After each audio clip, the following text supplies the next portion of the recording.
Thank you, Jerome Nelson. And on behalf of the World Affairs Council, I am Chuck Frankel, your moderator tonight.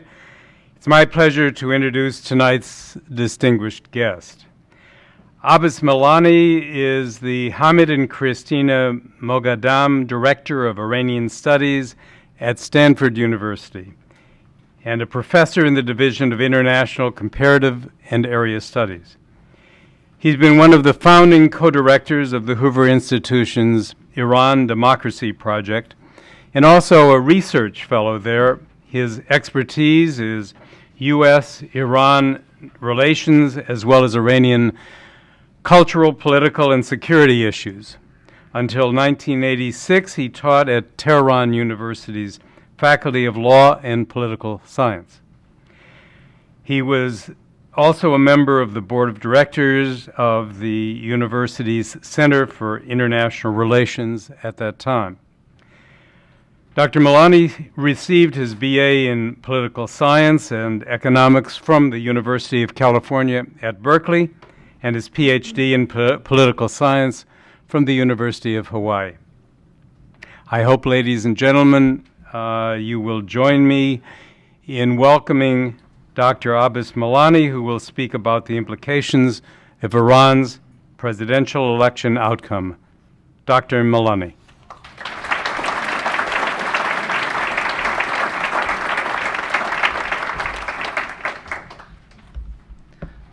Good evening.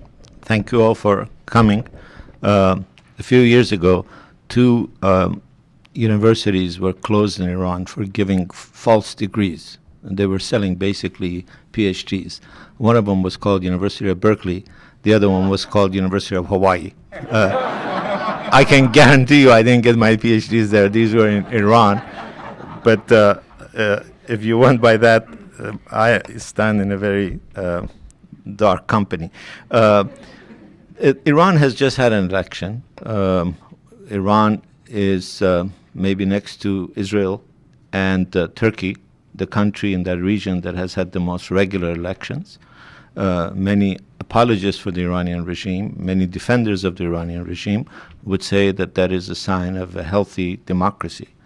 I would submit that regular elections are not necessarily signs of healthy democracy. They're requisite for it. They're a precondition for it, but they're not enough for it. You need to have free, fair, representative elections. You need to have elections where the citizenry has the right of oversight and every political persuasion has fair chance of being represented in the electoral process.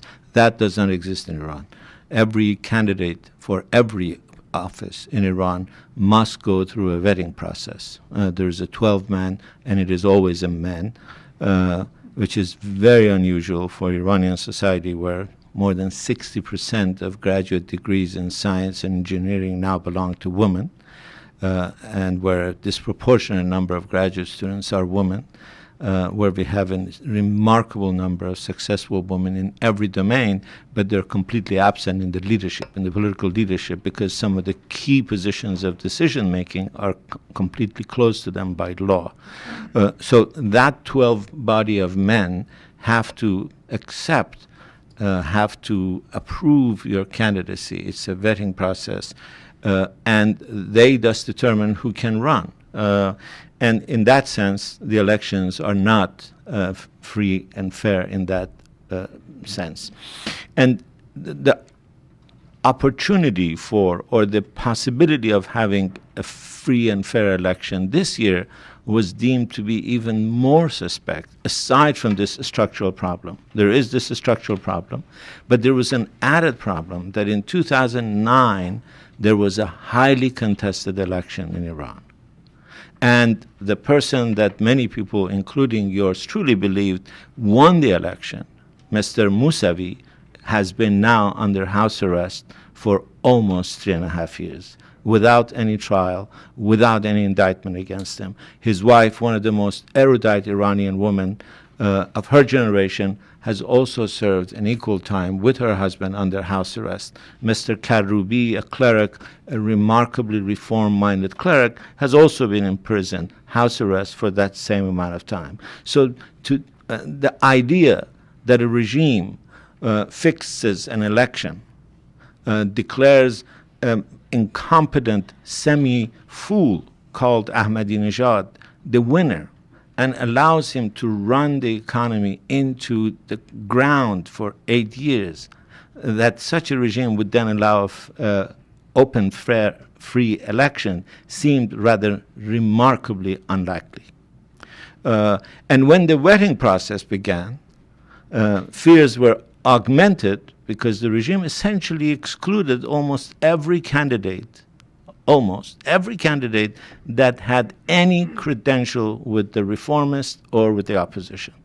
First, they literally threatened Mr. Khatami, the two-time president, with a lot of Reformist credentials, not to run in the election. They literally threatened him with death. They said, you better step aside, you won't survive this. And he is not a man that is known for his valor. He believes that prudence is the better part of valor. So he stepped aside. He's not a Falstaff, but he stepped aside. Then, as a replacement, Rafsanjani, Mr. Rafsanjani, who's one of the pillars of the regime. If this regime has two foundational characters today living, one of them is Rafsanjani, the other one is Khamenei. These two are the people who have been in power for 34 years.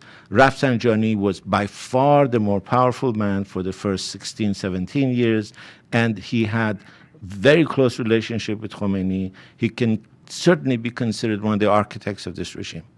So Rafsanjani, who from 2009 had begun to distance himself from Khamenei, the supreme leader, and Iran, again, as an aside, has a very unusual structure. A disproportionate amount of power is in the hands of the person called the supreme leader, who is not elected, who cannot be impeached, is chosen by God and can be unchosen by God alone.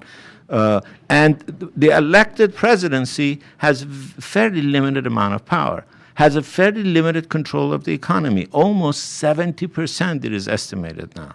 Almost 70% of the economy is controlled either by the Revolutionary Guards, who directly report to God's chosen, or are controlled by the foundations, something called the Bunyad, who are also under direct control of God's chosen. And the rest of us mere mortals have no way of oversight, we have no knowledge about them, we have no way to control them. So it is a disproportionate distribution of power where the elected or almost elected president controls some 30% of the economy, even less of the actual political power, and the rest is in the hands of this unelected, unimpeachable leader.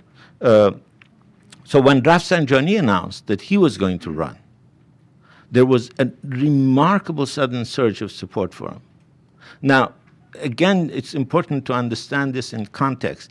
16 years ago, Rafsanjani tried to run for a seat in the parliament. Tehran has 30 representatives. Rafsanjani barely made the number 30 candidate. He almost could not get enough votes, 150,000 votes, to become the representative in the House of Parliament. That's how unpopular he was, because people thought of him as a pillar of the regime. They accused him of corruption. They accused him of complicity in some of the worst atrocities that the regime had committed in its first 12 years. But the minute Rafsanjani distanced himself from the regime, his popularity began to increase. There was, in this election, as in the last election, an inverse correlation between how a candidate positioned himself towards the regime and how popular they were. The more they distanced themselves from Khamenei, the more likelihood their chances of winning, the more increased their popularity become. The same man, Rafsanjani, who couldn't win a seat in the parliament, suddenly created a remarkable surge of support for him. And the regime decided clearly that they cannot afford another turmoil like 2009, where they would have to engineer the results. So they disqualified Rafsanjani from running for presidency. Now, to give you a sense of how absolutely absurd that is, let me tell you what Rafsanjani's current other position is. Rafsanjani is now the head of what is called the Expediency Council. The Expediency Council, according to the Constitution, is second only to the leader in terms of his power. It is the council that is supposed to determine what is expedient for the regime. It has the power to overrun foundational elements of Islam if it is expedient for the regime. That man was deemed incompetent to run for the presidency. Now, if that wasn't a cheap political shot, if that was an engineering, preemptive engineering of the election, I can't tell you what was. But then Rafsanjani decided that of 8 candidates that were announced, he was going to throw his weight behind one person. His name was Mr. Rouhani, a protege of Rafsanjani from day one. A very interesting, very cunning, very pragmatic, very cautious man. He has some learning in clerical theology. He has a PhD degree from university in Scotland. He has written his doctoral dissertation on the ability of interpretation in Quranic laws. So he's not an unlearned man, and he's not an inexperienced man.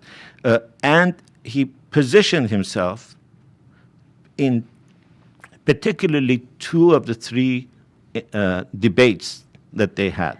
They had 3 debates for the presidential campaign. The presidential campaign is very brief. You can't spend $1 billion like in the United States for a campaign to become a member of a House of Representatives. It's a very limited period. You can only do it. You can't buy campaign time. You only can appear on television when the government says. And they decided to have 3 debates. And the first debate was an absolute disaster. They organized it like a game show. And they brought a game show host to do it, and they asked people intelligent questions. It was a true and false question. It was a multiple choice question. And remember, the presidency of a country, in one of its most incredibly critical moments, they were supposed to answer true-false question and choose between multiple choice answers. And a couple of the candidates walked off. A couple of the candidates said, "This is absolutely silly. What the hell kind of a question is this?" If it's radio, I have to say, "What the heck kind of question?" I apologize. But the second and third debate, Rouhani decided to take on the regime, essentially, the regime that he was a part of. He began to take on the nuclear negotiation. He began to very critically say that the regime has failed in its nuclear policies. We haven't, he said, achieved anything except being isolated, except being sanctioned, except being referred to the UN. And in practical terms, you people haven't done anything. And when he said you, although he was pointing to one of the candidates, anybody who knows anything about Iranian politics knows that the you being criticized was in fact Khamenei. Because it was Khamenei who determines policy on the nuclear issue. So if you criticize Khamenei's minions, it's obvious who you're criticizing. So he began to distance himself, and then a remarkable thing happened.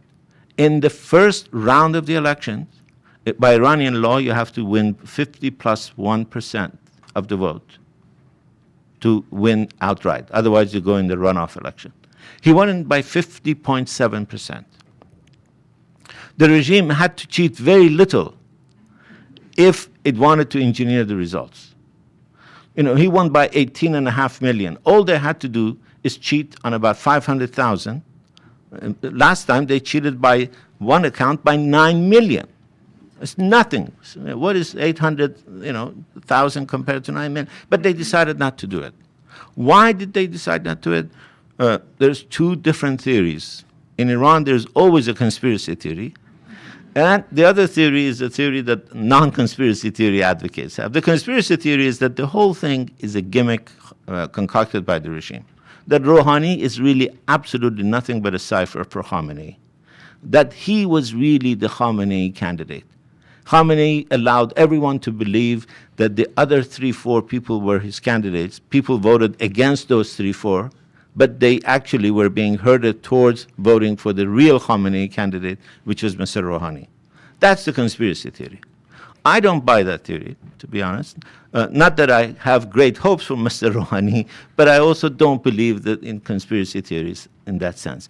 I believe what happened was that Mr. Khamenei the Revolutionary Guards, which are now, in my view, the real wielders of power in Iran.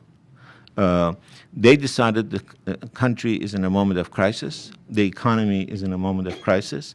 Oil revenues are down to $40 billion from $110 billion 3 years ago. Unemployment is estimated to be above 30% amongst the youth.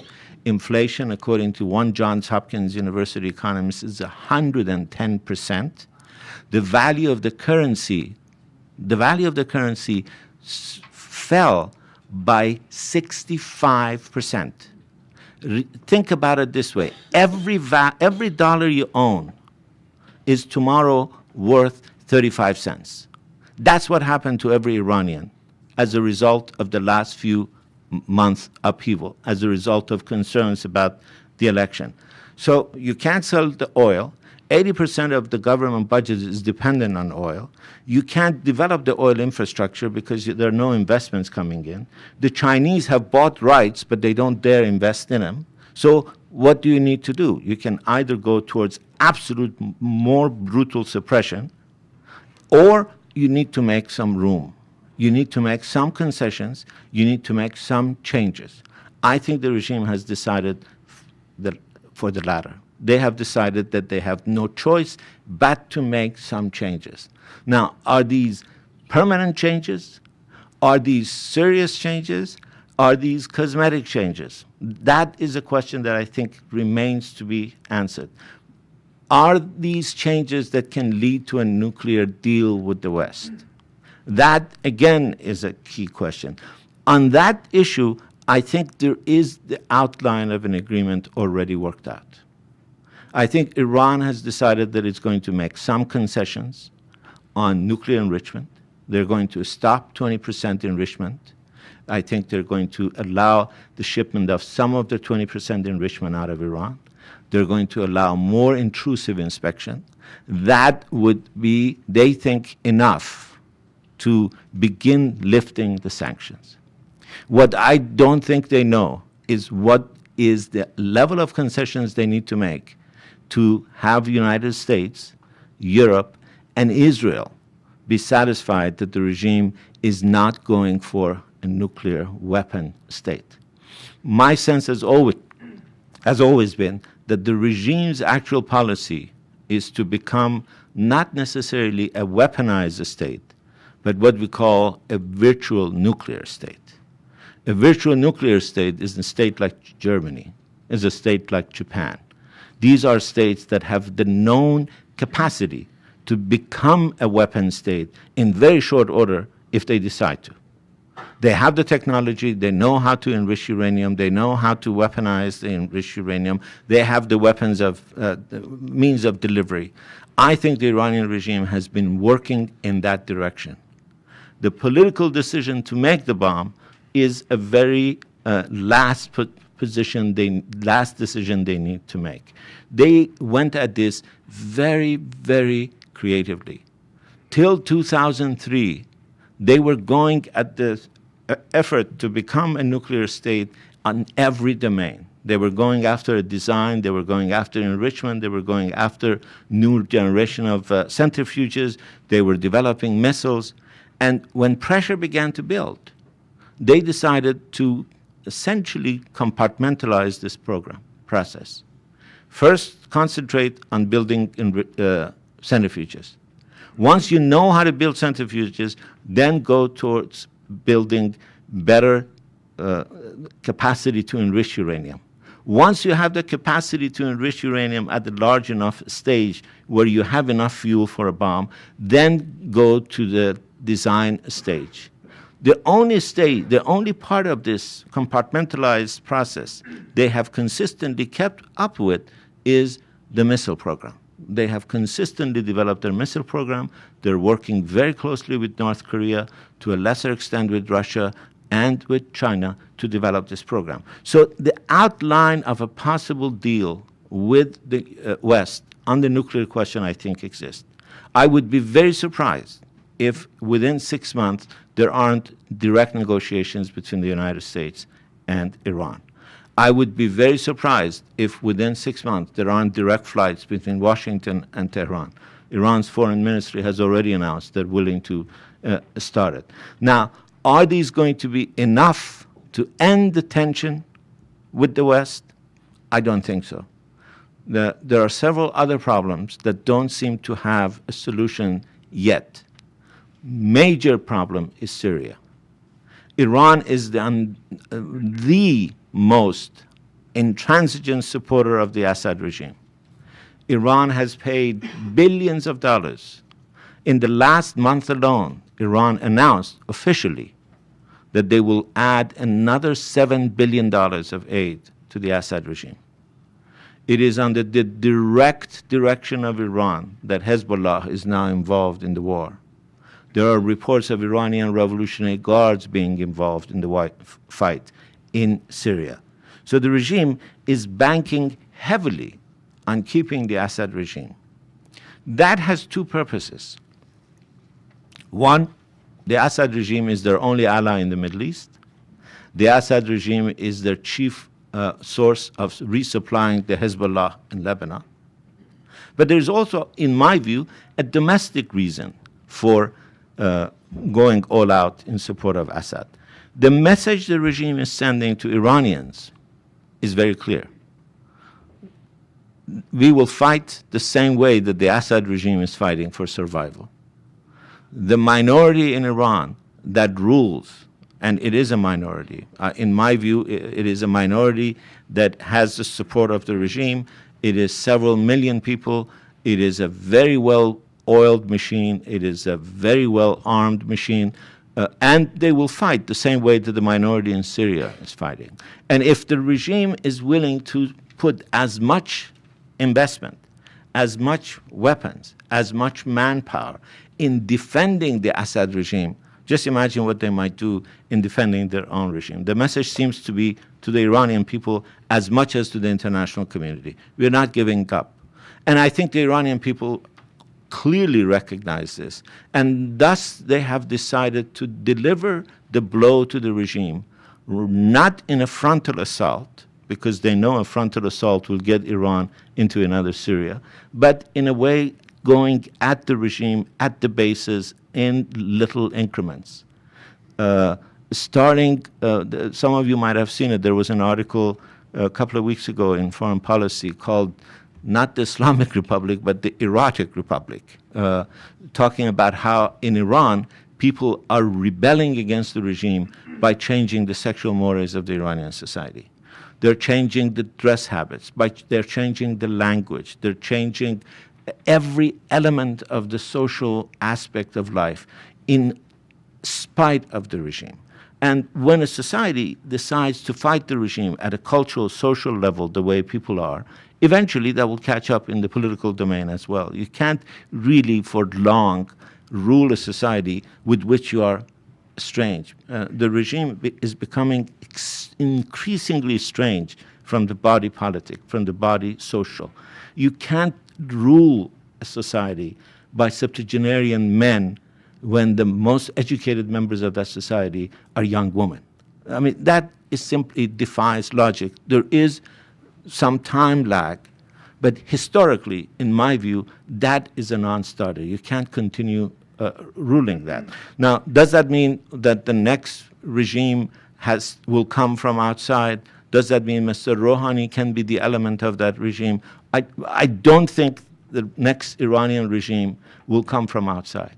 I think the next Iranian regime will be more democratic, will be more representative of the Iranian people, but it will come from evolution and change, incremental change in the domestic politics and body politics and social habits and social mores of the Iranian society. But I think that change is inevitable. I cannot imagine that change will not come. To what extent will Mr. Rouhani and his supporters, and they range from everyone, some members of the IRGC to the Reformist to Rafsanjani, the pragmatist, to the members of the opposition. I mean, I can honestly tell you that by Wednesday before the Friday election, from emails I was getting from inside Iran, I began to sense that something has changed. Till Wednesday, people were not going to participate because they thought this is a fixed election. By Wednesday, there seemed to have been suddenly this osmosis of feeling that maybe we can deliver a no to this regime by voting yes to Mr. Rouhani. We might be cheated in this. Many people have very, very cautious optimism about this. But everybody knew, in my view, including Mr. Khamenei, that a vote for Rouhani was a no to the status quo. Khamenei, in a remarkable statement, just a few days before the election, said, realizing how apathetic people were, he said, please come to vote, even if you're against us, because we need an election that is epic in terms of its participation. He got his epic, but I don't think he got the candidate that, or the result that he wanted. His candidates won very badly. The candidate that was deemed the closest to him had to step out because his support was below 1%. Below 1%. The two other candidates that were deemed to be closest to him together had less than 15% of the votes in the polls. And in the results, they even have less. The entire principalist group, the conservative group, had less than 35% of the total votes. Now, if that is not a no to the status quo, I don't know what is. But if people deliver a no through the ballot box, will the regime necessarily understand that no and refashion itself to represent the will of the people? I don't think that is clear. I don't think anybody can predict. My guess is that they will make as little concession as they can, but they will use this in order to consolidate their hold on power. The key for them is to end the sanctions. The key for them is to end the economic pressure that is reaching a potentially exploding point. So for the West, I think the clear question is, when do you begin to lift the sanctions? When do you begin to release some of the pressure on the regime? Do you release the pressure now in order to hopefully allow Rouhani more power to negotiate with the opponents? Or if you increase the pressure now, are you playing into the hands of Mr. Rouhani, Mr. Khamenei? Because that's what he wants. He wants the pressures increased. If you don't decrease the pressure, are you then likely to increase the hands of the radicals who say, look, we even allowed Rouhani to win. The West just doesn't want to make a deal. Khamenei recently said, you know, we're willing to make a deal. It's very easy to make a deal. I'm almost verbatim quoting him. He said, it's very easy to make a deal, but the West doesn't want it.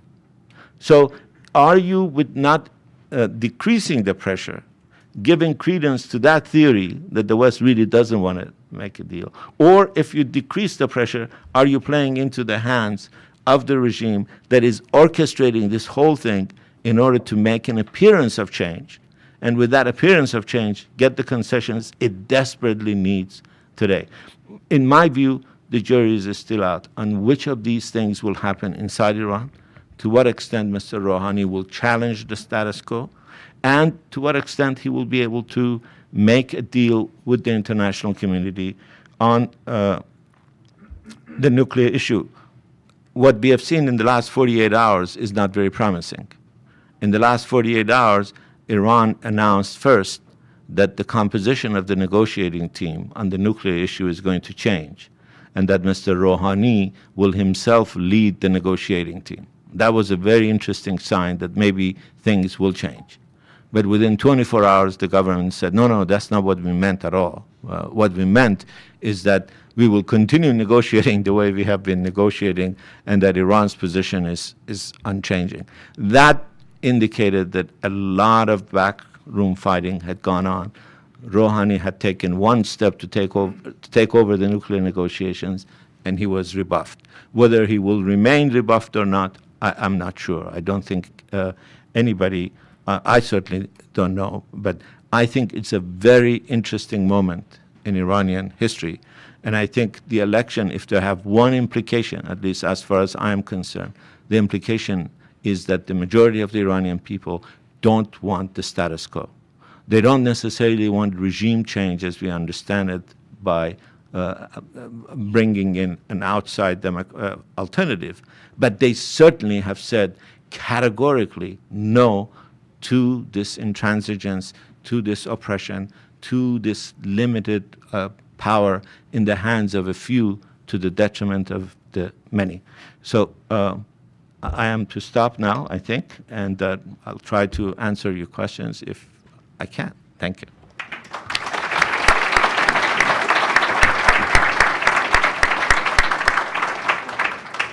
Thank you very much, Professor Milani. It's only a momentary stop as we proceed into the questions from the audience. Clearly, the new president, Hassan Rouhani, is not coming into his position without having been involved for many years in the regime. He was the deputy leader of the Iran-Iraq war effort in the 80s. He spent 20 years in the parliament. He spent 16 years in daily charge of the Security Council. He was the chief nuclear negotiator. It doesn't sound like the grounds for optimism somehow. And yet you seem somewhat optimistic. Why? Well, first of all, I didn't think I sounded optimistic. I was trying to be least pessimistic as I could, but I guess least pessimist comes across as optimist. But the reason I have some optimism is because I think I can't use the word center because they are not centrist, but let me, for lack of a better word, use the word center. I think the center of Iranian politics has shifted. When you have someone like Rafsanjani, who is a pillar of this regime, Rafsanjani is as much the Islamic Republic as anybody alive. He was the closest person to Khamenei. He was the commander-in-chief. Rafsanjani was the guy who brought Rouhani into the play, into the game. Rafsanjani was also the guy who, he recently said, who brought Khamenei into the fold. He said, I was the one who called Khamenei from Mashhad to Tehran. I was the one who introduced them to Khomeini. And there were many people who said, who the hell is this guy? He has no credit. He has no background. He has no political capital. In other words, someone like Rafsanjani, who is the architect of the regime, has now moved to being close to the opposition. He is saying many of the things that the opposition has said. If you read some of the comments that Rafsanjani has made in the last 4 or 5 weeks, there is nothing that anyone in the opposition has said that is far different than what Rafsanjani said. He said, you have run the economy into ground. He said, China is not paying our money back. We can't sell oil. Even if we can sell oil, we have to deposit it in Chinese or Indian account banks, and they're not giving it to us in cash. They're giving it to us in commodities that they choose. You have destroyed the economy. You have destroyed people's trust. You have destroyed people's faith. You have alienated society. These are remarkable things. If he took one step further and talked about some of the crimes that have committed and some of the persecution of the Baha'is and the Jews and women, he would be a member of very much the opposition. So is there possible that someone from within the regime sees the light and realizes that the status quo is untenable? Not because necessarily they're enlightened, because Rafsanjani has a great investment in Iran. He's Iran's biggest capitalist. Destroying the Iranian regime means the destruction of his investment. So he has literally a vested interest in the preservation of the status quo. So will someone in the interest of the status quo decide that the ruling elite is running the country into the ground and bringing the regime into an abyss, and thus some change is necessary? I think that's possible. If that's optimism, I'm cautiously optimistic. Do you feel that Rouhani can both satisfy some of the demands of the international community and maintain or gain the support of Khomeini? Again, my sense is that we still don't know, at least I really don't know, whether Khomeini has learned the lesson of the last 4 years. Khomeini tried to engineer the election, as one of his minions clearly said, and they tried to rule by force and by fiat. It hasn't worked. The economy hasn't worked. The dissent hasn't been suppressed. Everybody talked about how the Green Movement was dead. I truly, you can go and see some of the tapes of the discussions we had at Brookings Institute, other places, and some of my colleagues said, the Green Movement is destroyed, dead. I wrote an article that said the Green Movement isn't really dead. It is fire that is burning under the ashes. People thought I was crazily optimistic. Somebody actually called me a crazy optimist at the time. But today, you see that the Green Movement is not, in a sense, dead. Being identified with the Green Movement was enough to get Mr. Rouhani, with all the background that you're mentioning. I mean, all of that is true. 19 million votes. He did it because Khatami said he's our candidate. He did it because Rafsanjani said he's our candidate. And he got it because Mousavi basically didn't say no. His daughters, Mousavi's daughters, basically said yes. Rafsanjani's children were active participants in the inner clique. If you look at the inner brain trust of Rouhani, it is essentially, if there are 7 people who were key elements of his think tank, so to speak. Of those, at least 3 were clear reformists in the Mousavi camp. So the Green Movement isn't, the democratic movement isn't dead. In fact, it is, in my view, more powerful today than it was ever before. It showed its power by its ability to force Rouhani in this election. So, okay, thank you. Let's talk about sanctions a little bit. Do you feel that the sanctions had any effect on the election results? And then looking to the future, will reducing the sanctions be sufficient? Or is the genie out of the bottle in terms of certainly nuclear development? The day Mr. Rouhani was elected, the exchange rate between the Persian currency and the rial, I told you that it fell 65%. It suddenly regained about 15% in value. Some of that has been lost in the last couple of days because of the tensions that I mentioned. But there was immediately, the stock market jumped. The price of the Iranian currency jumped because people thought that the sanctions will ease. People thought that he will be able to get a compromise with the West. Now, will he be able to make enough of a compromise? I honestly don't think that we know. But my sense is that Khomeini has realized, as a result of the sanctions, I don't believe the theory that says sanctions haven't worked. If Khomeini is now openly saying, for the first time in 20 years, he said, it's okay to negotiate with the United States. He said it last March. Very few people paid attention to it. He said it in his State of the Union message. He said, direct negotiations with the United States is no longer our red line. That was a major shift. Why was he shifting? Because they realized if they want the sanctions lifted, if they want the resolution of the nuclear issue, they need to talk with the United States. Rouhani said in one of the debates, he said, they keep telling us not to negotiate with the United States. The United States is, the word he uses, kat khoda, is the town mayor. He says, if you're going to solve the problem of the town, you go talk to the mayor. The world today has one mayor, the U.S. We can't solve this problem without discussing with the United States. We've got to talk to kat khoda. So he wants to talk. Khamenei has said, direct negotiations is no longer a red tide.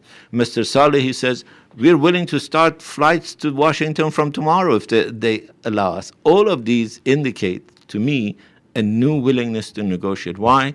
Because the sanctions are hurting.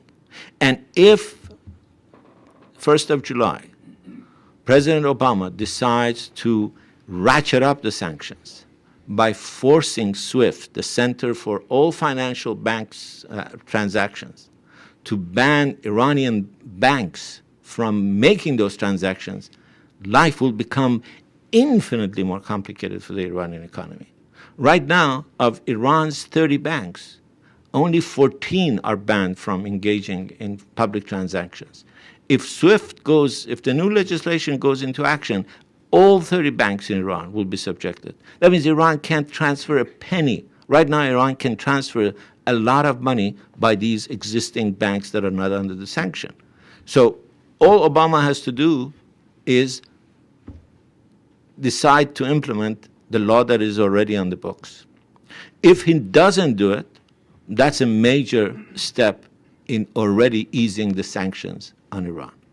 If they reduce the number of banks that are included in that sanction, a British court just issued a ruling that one of the banks should not be on the list.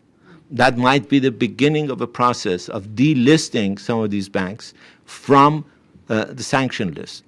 If they are allowed to transfer their money, they can certainly sell the oil, and if they can sell the oil and transfer the money back to Iran, then their problems will begin rather quickly to be solved. Professor Milani, just for clarification, I was under the impression that one of the first statements that Rouhani made after being victorious was that he would not enter into direct negotiations with the United States. Yes, but what he says and what they will do are not necessarily the same thing. In Iran, we say one of the most remarkably consistent characteristics of the clergy is that they signal to the left and turn right. And the fact that they emphatically say we will never talk to the United States doesn't mean they will never talk to the United States. Ayatollah Khomeini was emphatic that Israel does not even exist, and the United States, Iran will never negotiate with it. And during those very time, at those very hours, they were negotiating with Israel and buying arms from Israel in the deal that became eventually the Iran-Contra affair. At the time where every road, I lived in Iran at the time, every road sign said the distance to the next town as well as the distance to Jerusalem, because the idea was that the war is really for recovery of Jerusalem. At that very time, Iran was negotiating secretly with Israel and buying arms from Israel. So don't listen to what they say, watch what they do. That is the historic lesson Iranians have long, long known. Iran's equivalent to Shakespeare said 800 years ago, he said, these people who are the clerics, don't look at what they say in public. Go to private and see what they do. So I can recite the poem in Persian if you want. Later. Let's, if we may, turn to Syria. What do you think the effect of Rouhani's election will have on Syria, and how does that affect negotiations with the United States? Mr. Rouhani has so far tried to stay very, very cautiously clear of making definitive commitments on Syria. The Iranian regime, on the other hand, the IRGC, on the other hand, Mr. Khamenei, on the other hand, have made it very clear that they're in the game for the long haul, that they're not going to give up on Assad. If they succeed in keeping Assad, I have no illusion, it will be a major strategic victory for this regime. Because remember, a year ago, no country, even Russia, was doubtful about the possibility of Assad staying in power. One government kept saying, Assad is going to stay and we're going to keep him there, and that was the Iranian regime. And if they succeed in doing that, in spite of all the efforts of the international community, in spite of all the money that Qatar and Saudi Arabia and Turkey and EU have spent, it will be a major victory for them. It will be a major victory for Hezbollah, because Hezbollah has sent in forces there. It might embolden them to challenge Israel on Golan Heights. I am not speaking here metaphorically. Both Sheikh Nasrallah and the leaders of the IRGC in the last few weeks have said clearly, unambiguously, that we're going to retake Golan Heights. Now, that might be an empty bluff. They might not have the power to do it, but if they make an effort to do it, you're talking about a war that is going to become regional. And so for Iran, I think trying to keep Assad in power is a game changer for them. Will Rouhani single-handedly be able to change that dynamic? I don't think so. He might be able to, if he decides to challenge the status quo, to lessen the amount of investment that the regime makes in this. It might decide that they should distance themselves from the position they have hitherto held, which is we don't negotiate.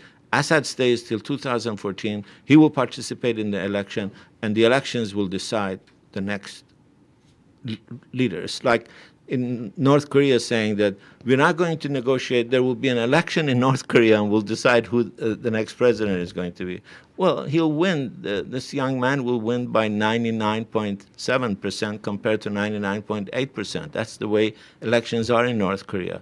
And Assad, member of an Assad family, has never lost an election in Syria. Why is there any indication that he might lose one tomorrow, if there is? So my sense is that the regime is very much invested in trying to keep Assad. But will they succeed? I am not I'm less sure of it today than a month ago. One of the things that has impacted their calculation is developments in Turkey. Developments in Turkey have been very, very good news for the Iranian regime and for the Assad regime. They have been on a collision course with Mr. Erdogan. And Erdogan is today, I think, very much weaker than he was 2 weeks ago. And if Erdogan is weak, the Iranian regime rejoices. And they really have no shame. They talk about Erdogan's brutality in using water cannon against Turkish people, and forget how they put 4,000 people in prison, killed 200 people, and that the person that, according to them, got 15 million votes is still in prison. And then they said, Erdogan has become an agent of Israel, an agent of the United States. Look at how he uses water cannon against his people. It takes a lot of guts to do that, but that's what. But let's talk about those implications of Turkey and see whether, for example, there is the potential of an Arab Spring in Iran. There was an Arab Spring in Iran. The Arab Spring started in 2009 in Iran. No country in the Middle East has brought out 3 million people. In Tehran, in June 2009, according to New York Times, 3 million people came out and demonstrated peacefully for one demand. What happened to my vote? If that's not a democratic movement, I don't know what is. Was it suppressed? Of course. Did it lose the battle because it really didn't have a clear strategy? Yes.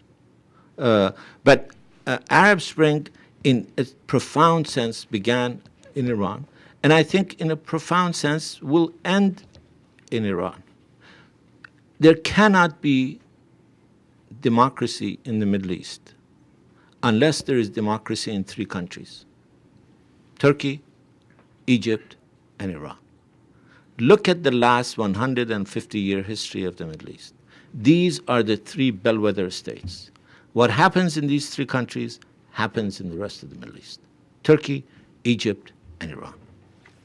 If Turkey becomes democratic, And today, I'm much less optimistic than I was a month ago, before I went to Turkey and saw what these water cannons did to people.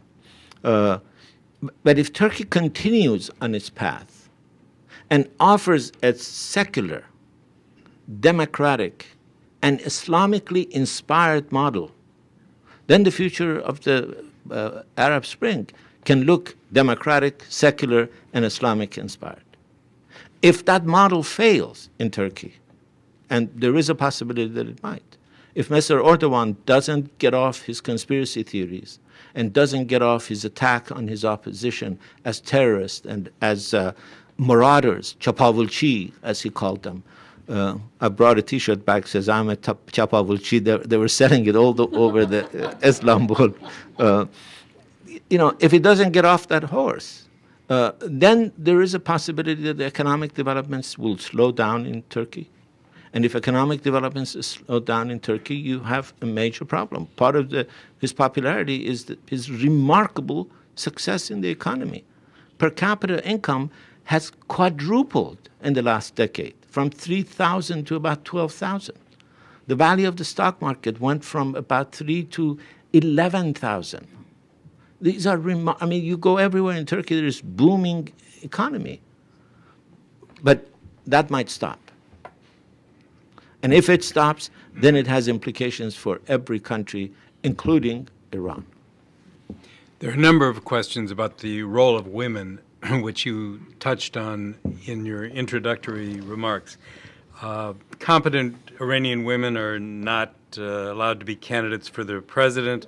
What political positions are Iranian women allowed to hold?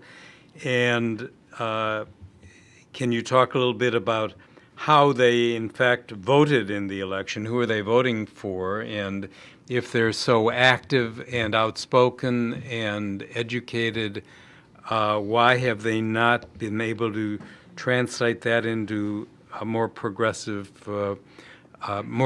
rights for them? Well, I would argue that they have translated in more progressive quote-unquote rights. There are now more women writers, more women poets, more women publishers, more women businesswomen, more women truck drivers, more women educated, more women in every domain than ever in the history of Iran. And that's in spite of this regime, not because of this regime. This regime was keen on Talibanizing Iranian women. But Iranian women fought. They are the true champions of democracy in Iran. Are Iranian women, I think. There is no other social strata, no other group that has fought so systematically, cleverly, ferociously, tenaciously for their rights. Now, are they forced to wear this hijab? Yes. But are they fighting every inch of the hair that they have? Are they fighting for a position in the economy? Are they fighting for a position in family law? Are they fighting for divorce rights? The legal marriage age in Iran is 14 for a girl. It used to be 9 when this regime came. 9. The Iranian woman fought and made it 14. Do you know what the average marriage age is for women in Iran? 24. That is the reality. They fight in spite of the law. They fight for divorce rights in spite of a male-dominated legal system. They can't be a president, but they are now in a much better economic position than they ever were. They're demanding divorce much more than ever before because they have a chance to make a living. They're fighting against abuse more than they ever before. So they are, in my view, the harbingers of democracy in Iran. The future Iran will not be an Iran where women will be afforded anything other than absolute equal rights, and they deserve it, and Iranian men are infinitely and forever indebted to them for teaching them how to fight for democracy. They fight it in a different way. They don't fight it in the way that men fought it in 1981. They fight it with the kind of tenacity, the kind of simple ways that they know will get them what they want, although they need to be patient. It is remarkable. The story of Iranian women in the last 35 years is really an epic story. And part of it goes to the Shah. The Shah began this process. It doesn't get enough credit. I was an opponent of the Shah and taught about every reform that he made. We used to call it cosmetic, but we were wrong. They were not cosmetic. When you allow women to enter the political domain and the economic domain, sooner or later they will demand every right that they're not going to be put back in the bottle. And when women came out of their houses, they have not gone back. And even in their houses, of course, there are many feminist scholars who would tell you that even under the worst circumstances, Iranian women, and I'm talking about Iran, I'm sure you can talk about Egyptian women the same way, Iranian women actually had much more power than a vision from the West would allow it. In our family, my mother was the absolute power in the house. My father thought he ran things. We used to say he has a godlike presence. He never interferes in anything. He never interfered in anything because my mother would not allow him to interfere in anything. And that is true in many, many households. There's several very interesting books about the actual role of women. They control the education process. They control the family purse. Now, the man might be getting the job, might be the income earner, but who controls how the money is actually spent? The actual role of Iranian women in politics, in culture, in religion. 2 years before there was a feminist movement in the United States, there was a woman in Iran who went on a stage, unveiled, and delivered a sermon. And the sight was so remarkable. Her name is Qurratul Ain. She was one of the founders of the Babi faith. Eventually became the Baha'i faith. The sight was so remarkable that one of her own followers took a knife to his own throat. Another follower, these are 86 of people who have already left Islam. They're not the fundamentalists. The sight was so remarkable, he went after to kill her on the stage. That is 170 years ago in Iran. That struggle has continued and is bearing fruit in Iran today. That's a good place to end. Thank you. Almost. And this is the last question. That would have been the right time to end, but one more, and that is... I'll take it back to the same idea. Fair enough. Do you see Hassan Rouhani making goodwill gestures to release any of the former reformist candidates from jail? I think they have, in my view, no option but to release these people. There is no political reason to keep them anymore. They were worried about what these people might do to an election. The election has already happened. They didn't make any noise in the election. So there is absolutely no political reason to keep them. What is problematic, in my view, for the regime right now is how to release them, to create the least amount of embarrassment for the regime. If Rouhani is allowed to release them tomorrow, he'll get a lot of political credit, and he'll use that credit potentially against Mr. Khamenei. So, in my view, it is a foregone conclusion that these three will be released. They won't be released too long from today. But the key problem is how to release them so that Mr. Rouhani doesn't get too much credit, they don't become too much of a martyr, and Mr. Khamenei doesn't pay too much of a price. But he will pay the price. He already has paid the price.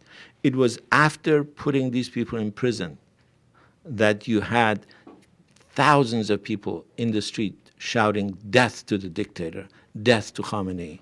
Before that, the only time anyone had ever dared say that was a small group of students demonstrating in this Tehran University. And they paid a very, very heavy price for it. But after these arrests, after the suppression, thousands of people were screaming it. And now, criticizing Mr. Khamenei has become an open season. Almost everybody is doing it. Rafsanjani has said some of the most remarkable things critical of Khamenei. So I hope and I think before the next time we talk about Iran at World Affairs Council, Mr. Mousavi, Ms. Rahnavard, and Mr. Karoubi will be free men as they deserve to be, but I think the shame will remain with those who have put them under house arrest illegally. So this, too, is a good point to conclude the program, and we will by saying, and I hope you'll all join me in saying thanks to Dr. Abbas Milani for his outstanding talk as well as his responses to the question. Thank you very much for being here tonight.